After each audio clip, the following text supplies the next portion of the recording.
할렐루야. 아멘. 참 좋습니다. 예. 삼위일체로 함께 하나 되어 일하시는 하나님이십니다. 하나님의 역사는 언제나 합력하여서 선을 이루는 것이지 결코 혼자서 독단적으로 일을 처리해 나가는 것이 아닙니다. 성령의 역사는 함께 같이 우리가 하는 것입니다. 창세기부터 계시록까지 하나님의 역사를 살펴보면 언제나 성부 하나님, 성자 예수님, 성령 하나님이 함께 팀이 돼서 일하셨던 것을 볼 수 있습니다. 우리가 살아가다 보면 일을 행해야 하기도 하고 또 사람과의 관계도 맺어야 하는데 일이 더 중요한 것 같습니까? 아니면 관계가 더 중요한 것 같습니까? 관계가 중요합니다. 예, 어떤 사람은 일 중심의 사람이 있고요. 또 어떤 분은 관계 중심의 사람이 있는데 예수님께서 베드로에게 찾아오셔서 또 제자들에게 찾아오셔서 보여주셨던 그 모습을 보면 일보다는 관계가 더 중요하다고 하는 것을 알 수가 있습니다. 일도 물론 중요하죠. 일도 잘해야 하지만 관계를 깨트리면서까지 일을 해야 할 필요성은 없는 것 같습니다. 만약에 일의 결과가 그렇게 중요하다고 했으면 예수님께서는 베드로에게 찾아오셔서 요한의 아들 시몬아 네가 나를 사랑하느냐 이렇게 물으시면 안 됩니다. 질문이 잘못된 것입니다. 어떻게 네가 나를 배신할 수 있느냐, 그것도 3번이나 이렇게 부정할 수 있느냐 라고 말해야 하는 것이 맞습니다. 그러나 하나님께서는 그렇게 역사하시지 않으셨습니다. 어떤 일도 관계를 깨트리면서까지 행하는 것을 하나님께서는 기뻐하지 않으십니다. 왜냐하면 성령의 역사는 하나 되게 하는 것이고 사단의 역사는 나누는 역사이고 깨트리는 역사이고 분열하는 역사이고 분쟁하고 다투게 싸우게 하는 역사이기 때문에 그렇습니다. 사람은 혼자 살 수 없습니다. 하나님께서는 아담이 독처하는 것을 불쌍히 여기셔서 아내 하와를 선물로 주셨습니다. 아담은 모든 것을 다 가지고 있었습니다. 모든 권세와 능력도 다 지니고 있었습니다. 그런데 진정으로 행복하지는 않았던 것 같습니다. 사람 인자는 한문으로 이렇게 써져 있습니다. 두 사람이 서로 비대어서 균형을 이루고 서 있는 것입니다. 이것이 사람입니다. 혼자서 설 수 없음을 의미하고 있습니다. 백지장도 맞들면 낫다는 말이 있습니다. 사공이 많으면 배가 바다로 가죠? 사공이 많으면요 잘 갈 것 같은데 배는 오히려 산으로 갑니다. 같은 마음, 한 마음이 중요합니다. 성경을 보니까 로마서 12장 1절에 이렇게 기록되어 있습니다. 그러므로 라고 하는 접속사로 시작되어지는 이 말씀은 1장 1절부터 11장 마지막 절까지의 모든 말씀을 다 모두어서 종합해서 그러므로 이렇게 살라고 하는 것입니다. 그러므로 형제들아 내가 하나님의 모든 자비하심으로 너희를 권하노니 너희 몸을 하나님이 기뻐하시는 거룩한 산 제물로 드리라. 이는 너희가 드릴 영적 예배니라 라고 했습니다. 우리가 이전에 봤던 개역 성경에는 너희 몸을 하나님이 기뻐하시는 거룩한 산 제사로 드리라 라고 했습니다. 우리의 몸을 드리는 것이 영적인 예배라고 했습니다. 육적인 것이 영적인 것이 된다는 그러한 말씀입니다. 일반적으로 기독교인들이 갖기 쉬운 오류 중에 하나는 신령한 것만 영적인 것이라고 생각하는 것입니다. 육적인 것은 세속적인 것이고 속된 것이고 쾌락적인 것이고 안 좋다고 하는 그런 잘못된 편견을 갖고 있는 것입니다. 고린도전서 1장 10절을 봐도 그러므로 형제들아 내가 우리 주 예수 그리스도의 이름으로 너희를 권하노니, 로마서 12장 1절과 똑같은 패턴의 말씀입니다. 모두가 같은 말을 하고 너희 가운데 분쟁이 없이 같은 마음과 같은 뜻으로 온전히 합하라, 이렇게 말씀해주고 있습니다. 하나 되는 것, 온전히 합하는 것, 얼마나 중요한 일인지 모릅니다. 성경은 남편이 아내의 머리됨이 그리스도께서 교회의 머리됨과 같음이니 그가 바로 몸의 구주시라, 그렇게 했습니다. 남편이 가족에 있어서 영적인 리더, 또 영적인 가장이라는 것입니다. 그러므로 사람이 부모를 떠나서 아내와 합하여서 그 둘이 한 육체가 될지니 이 비밀이 크도다. 나는 그리스도와 교회에 대하여서 말한다, 라고 했습니다. 아내와 남편에 대해서 얘기하는데, 또 두 몸이 한 육체가 되어서 하나가 되는 것을 얘기하는데, 이것이 곧 교회와 그리스도와의 관계라고 말하면서 비밀이라고 합니다. 그 비밀이 크다고 했습니다.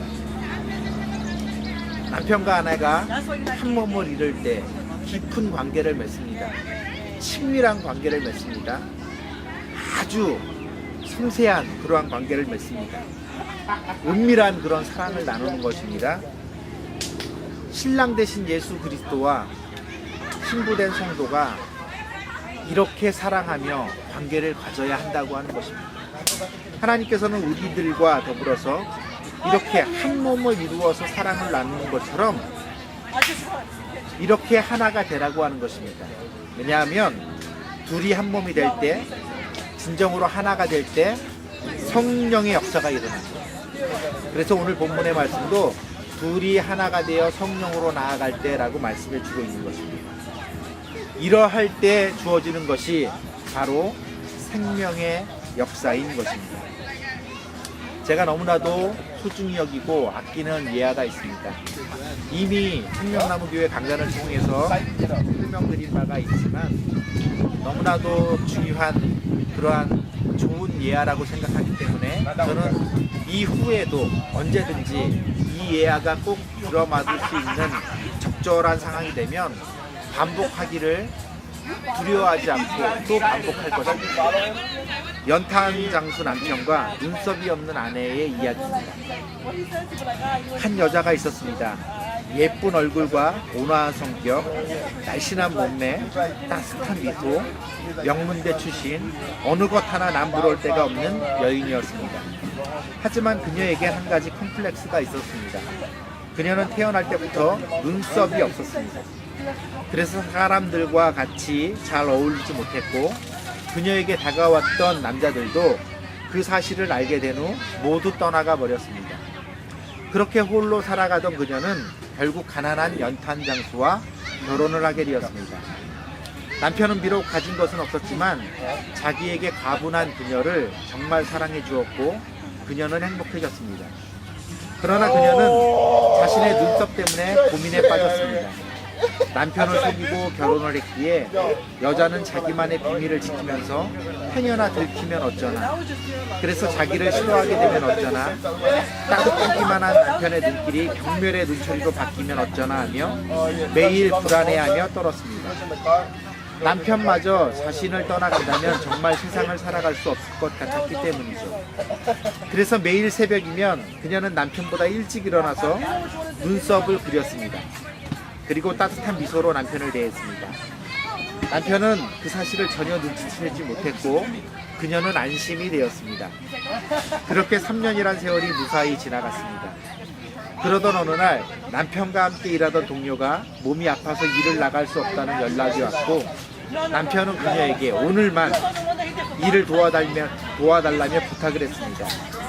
그녀는 흔쾌히 수락을 했고, 남편은 연탄이 실린 리어커를 끌고 여자는 뒤에서 밀며 곳곳마다 열심히 연탄을 배달했습니다. 하지만 처음 해보는 일이라서 연신 허리가 아파왔고 얼굴에는 비 오듯 땀이 쏟아졌습니다. 그리고 언덕에서부터 불어오는 바람 때문에 리어카의 연탄재가 날라와 여자의 얼굴은 온통 숯 검댕이 투성이가 되었습니다. 눈물이 나고 답답했지만 여자는 닦아낼 수가 없었습니다. 혹시나 남편이 자신의 비밀을 알게 될지도 모르니까요. 잠시 쉬었다 갈까 기침을 하며 거친 숨을 몰아쉬던 그녀에게 그때 남편이 걸음을 멈추고 다가왔습니다. 그리고 수건을 꺼내어 얼굴을 닦아주기 시작했습니다.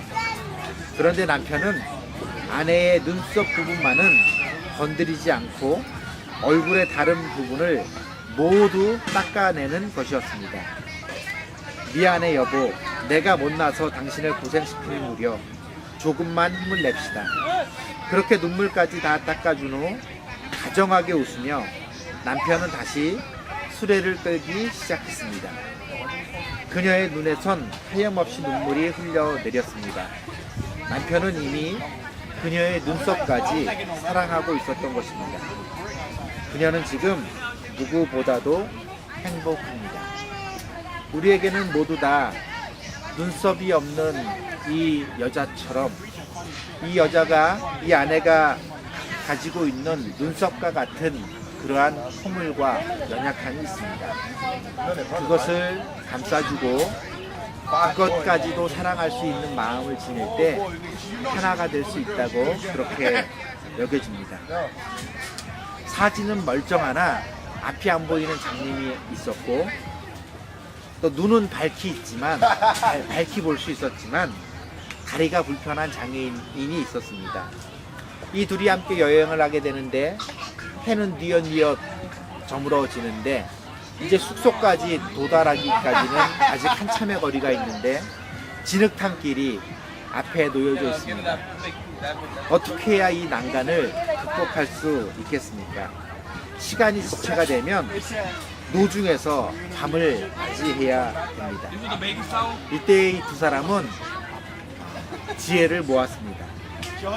다리가 불편한 장애인이 신체 건강하고 몸은 멀쩡한 장님의 등에 엎혀서 장님의 눈이 되어 주었고 장님은 장애인의 다리가 되어 줄 때 한 몸을 이루어서 거침없이 어렵고 힘든 진흙탕길을 잘 헤쳐나갈 수 있었습니다. 어떤 율법사가 예수님을 시험하려고 이렇게 묻습니다. 온 율법의 완성이 무엇입니까? 성경을 하나로 요약할 수 있는 계명이 무엇입니까? 이때 예수님께서 이렇게 말씀해 주셨습니다. 마음을 다하고 뜻을 다하고 몸을 다하여서 주 너의 하나님을 사랑하고 내 이웃을 내 몸과 같이 사랑하라. 몸이 순종이 되지 않으면 몸이 하나가 되어지지 않으면 온전히 신령할 수 없고 온전히 영적일 수 없습니다. 예수님께서 말씀이 육신을 입고 성육신 하셔서 채증 맞으시고 가시면류관을 쓰시고 창에 찔려시면서 물과 피를 다 쏟으시며 몸이 찢겨주시지 않으셨으면 우리의 구원은 이루어지지 않습니다. 이것이 하나님 아버지의 우리를 향한 사랑의 확증이셨습니다. 언제든지 하나가 되어지는 그러한 역사에 동참할 수 있는 생명나무 교회 될 수 있기를 원합니다. 한 몸을 이루어서 한 마음으로 한 뜻으로 함께 한 곳을 바라보고 하나님의 영광을 위해서 살아갈 수 있기를 원합니다. 저는 7시 반에 퇴근하려고 애를 씁니다. 가게 문을 닫는 시간은 8시지만 그렇게 애를 쓰는 이유는 한 가지입니다. 7시 반에 문을 닫고 집에 가면 우리 아이들은 조금 일찍 잠을 드는 그러한 입장인데요. 문을 열고 들어갈 때 두 아이가 달려나와서 저에게 안기는 그 기쁨을 놓치고 싶지 않아서 그렇습니다. 꼭 안아줍니다. 허리가 부러지도록 으깨어질 수 있도록 꼭 안아줍니다. 하나가 되어지는 것을 느끼는 것입니다. 우리 하나님이 저와 여러분과 이렇게 하나 되기를 원하십니다. 하나님과 하나를 이루시고 내 주위에 있는 사람들과 하나를 이루고 또 사랑하는 남편과 아내가 부모와 자녀가 이웃 형제 친구들 친척 간에 하나가 되어질 때 그렇게 하나가 되어 성령으로 나아갈 때 아름다운 생명의 열매가 풍성히 맺혀지게 될 줄로 믿습니다. 둘이 한 성령 안에서 하나님 앞에 나아가는 우리 모두 될 수 있기를 원합니다.